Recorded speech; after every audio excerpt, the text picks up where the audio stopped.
Hi guys, it's me, Dr. K, and my beautiful wife Linda here. Hi. You guys have heard me talk a lot about sensory integration and sensory processing disorders and how that is, underlying a lot of what we call anxiety. I think upwards of 60%, and it's underlying a lot of what we call ADHD, and probably 25% of ADHD is ultimately these sensory integration problems. And I figure instead of me talking about it, this time I would have real life input from the person that sees it unfolding in our family because I'm doing it for myself. I'm actually doing the sensory integration with the folks at Neurofit Systems in Santa Monica, and it turns out that simultaneously our daughter is doing it with the folks at Child Success Center. And I have no attachment to these people. I'm not advertising them because of a kickback or anything like that. These are just the folks we're using. So I would love my wife to share with you what changes she's seen in our daughter and how she sees this sensory integration work impacting her and her ability to function in life and the things. What was she doing before and where is she now? Well, she's 4 now, and in the past, she was super sensitive to loud noises, sudden noises, like balloons popping and stuff, big birthday parties, like lots of balloons. Freak, Some kids get so happy, some kids get so excited. out. She's more like spent the first, I don't know, 2 hours in the corner, and then, the last 20, 30 minutes she'd sort of come play and all that stuff. But um, yeah, before what else did she have? Like loud Oh. noises? Loud noises. So birthday parties, especially when they would start singing Yeah. "Happy Birthday," including her own, she would freak Yeah. out and like literally come cling to us Yeah. as if like the end of the world was coming. Things that would like take her center of gravity out. So like swings, getting on big slides and stuff. Yeah, hated big slides, hated Uh, swings, anything that would cause her to feel a loss of balance. So scootering, she would absolutely hate. Forget about trying to get her on a bike. She wouldn't really jump or climb because she would just feel unstable. So like she wouldn't really be on our couch doing a whole lot. And what are you seeing now? And now extreme loud noises startle her. I mean, startles anybody, but she's climbing all over our furniture. She uses the back of this couch as a trapeze and a balance beam. She's all over the swing set. She's hanging upside down on the swings, relatively. She's so different. She's not crazy sensitive to small things Touch. getting in the way. Yeah, I mean, even like tell, this tell guy. me about last night. Tell me Even about like this last night. guy, with both he and she would be very sensitive to certain touch and stuff. She would cuddle, but only with me and just for like 2 minutes. And she's extremely cuddly now. I pet her and tickle her, and she doesn't even notice it. She Most enjoys of the it. time. She enjoys it. She comes in for it, and it's so comforting, especially for me who's like extremely physically affectionate. And social. It makes me feel so much better now that I get to smush her and do all these things, and she doesn't try to wiggle away from me and run. So And the part that tripped me out and what actually got me to nudge her to come on this video to record was the other day, for the first time, this little girl got on her scooter and was scootering down the street, going pretty darn fast to the point where I'm like, oh Jesus, like she's gonna fall and like crash.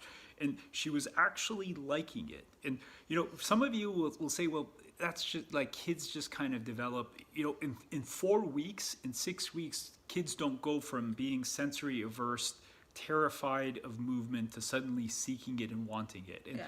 that's the part that's weird about this. When you find a person that actually knows how to do the sensory integration, and not all occupational therapists know how to do this, but when you find the right person and the way they are able to work with you, and I'll tell you for myself, like the way she touched me, like if this was 3 months ago, I would literally startle. If she touched me unexpectedly and much to her dismay and frustration, like literally I couldn't handle things because I still had these startle reflexes. And I was telling my buddy Jim, who runs that place, the neurofit systems that, you know, now she touches me and it's no big deal. We were in a small gathering No of big family. deal.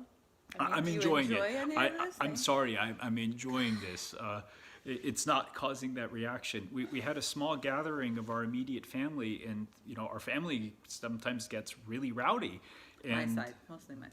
so we had all of these people talking. We were outdoors, but there was a lot of sound, and I was actually watching myself, and I found like, wow, I'm not bothered by this at all. And you know, if this was a year ago, I was just kind of reflecting, and I'm like, wow, at a certain point, like this would actually start getting on my nerves. And like, I love the people that we had around us, the small group, but nonetheless, like it caused me to have a very different experience. And this is, you know, me as the 40-something-year-old dinosaur, having this experience and witnessing the change in myself. And it's happening so quickly, and that I can literally feel my brain rewiring and reorganizing itself in how it processes information. And it's the trippiest thing. Like every time I do the sessions, I feel like I'm actually drunk for an hour or two, and I can literally feel like there's new pathways forging in my brain. I mean, I don't know how else to describe it, but literally, one, that's physiologically what's happening. I mean, I understand the neurology behind it, but